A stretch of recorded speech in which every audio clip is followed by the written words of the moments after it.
Praise the Lord. அன்பானவர்களே, எப்படி இருக்கிறீங்க? கர்த்தர் உங்களை ஆசீர்வதிப்பாராக.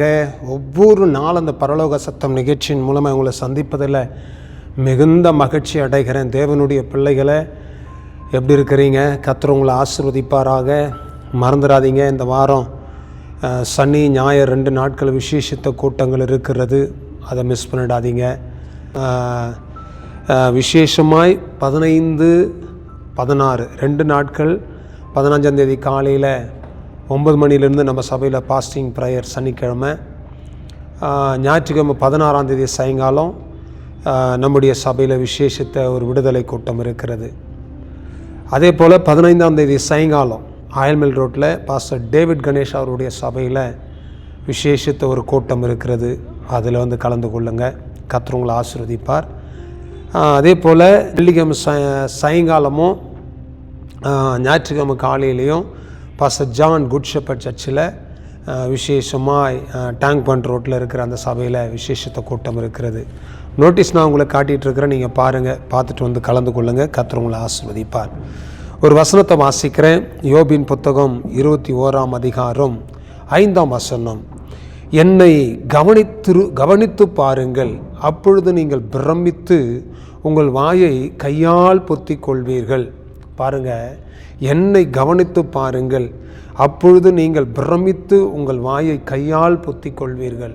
ஆண்டவரை கவனித்து பாருங்கள், அவர் எப்படியெல்லாம் வாழ்ந்தார் என்பதை இயேசுவை நம்ம கவனிக்க வேண்டியது முதல் காரியம். 2வது யோபு சொல்கிறாரு, அவரை கவனித்து பாருங்கள். அவருடைய வாழ்க்கையில் வியாதி, பலவீனம், போராட்டம், பல பிரச்சனைங்க, கண்டினியூவாக பல போராட்டங்கள் நடந்தது. ஆனாலும் யோபு கர்த்தர் மேல் ஒரு நம்பிக்கையாய் வாழ்ந்து எல்லா சூழ்நிலையிலும் ஒரு ஜெயமுள்ள ஒரு வாழ்க்கை வாழ்ந்து அவர் வெற்றி பெற்றார். இயேசு வெற்றி பெற்று எப்படி சிலுவையில் தன்னுடைய ஜீவனையே பலியாய் கொடுத்து 3ஆம் நாள் உயிரோடு கூட எழுந்து வெளியே வந்தாரோ, கல்லறையிலிருந்து அவர் வந்தாரோ, அதே போல் தேவனுடைய பிள்ளைகளை யோபுவும் கடைசி வரைக்கும் போராடி ஜெயம் பெற்றான். ஆனால் யோபு மரித்து உயிர் தெழல.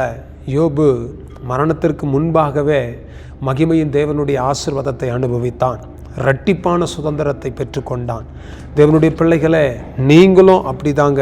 என்ன வியாதி வந்தாலும், எந்த இழப்புகள் வந்தாலும், எந்த போராட்டங்கள் வந்தாலும், எந்த பிரச்சனைகள் வந்தாலும், கர்த்தர் மேல் நம்பிக்கை வைத்து ஆண்டவரை சார்ந்து கொண்டு ஓடும் பொழுது கர்த்தர் பெரிய காரியத்தை உங்களுடைய வாழ்க்கையில், நம்முடைய வாழ்க்கையில் கர்த்தர் செய்து முடிப்பார்.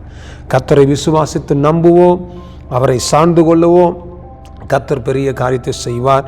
யோபுவை கவனித்து பாருங்கள். அவருடைய வாழ்க்கையை நினைத்து பார்த்தால் வாயை கையால் பொத்தி கொள்ளும்படி நாம் யோசிக்க வேண்டிய நிலை. இவ்வளோ ஒரு பாடா அப்படின்னு சொல்கிற அளவுக்கு இருக்குங்க. அவ்வளோ பாடுகள் மத்தியிலும் கர்த்தர் மேல் நம்பிக்கையாக இருந்தார். நம்பிக்கையாக இருப்போம், பெரிய காரியத்தை கர்த்தர் செய்வார். செபிக்கலாமா? நல்ல தகப்பனே, யோபு ஆண்டவர் எப்படியெல்லாம் கஷ்டப்பட்டு வந்தாரோ அதை நாங்கள் பார்க்குறோம். யோபுவை விட ஒரு பெரிய போராட்டம் எங்களுக்கு. ஆனாலும் தகப்பனே, நாங்கள் எங்களை தாழ்த்துகிறோம், இந்த கரத்தில் ஒப்பு கொடுக்கிறோம். இந்த பாதைகளை கடப்பதற்கும், இந்த போராட்டங்களை ஜெயிப்பதற்கும் இந்த மகனுக்கும் இந்த மகளுக்கும் போதுமான கிருபைகளை தாரும். உம்முடைய பிரசன்னத்தால், உம்முடைய தயவினால், உம்முடைய வல்லமையினால் இந்த மகனையும் மகளையும் மூடிக்கொள்ளும். அற்புத அடையாளங்கள் நடக்கட்டும். உம்முடைய கரத்தில் ஒப்பு கொடுக்கிறோம். கர்த்தர் பெரிய காரியங்களை செய்யுங்க, ஆசீர்வதிங்க, பொறுப்படுங்க, நடத்துங்க. இயேசு கிறிஸ்துவின் நாமத்தினால ஜெபிக்கிறோம் நல்ல பிதாவே. ஆமென், ஆமென். God bless you. கர்த்தர் உங்களை ஆசீர்வதிப்பார். ஆமென்.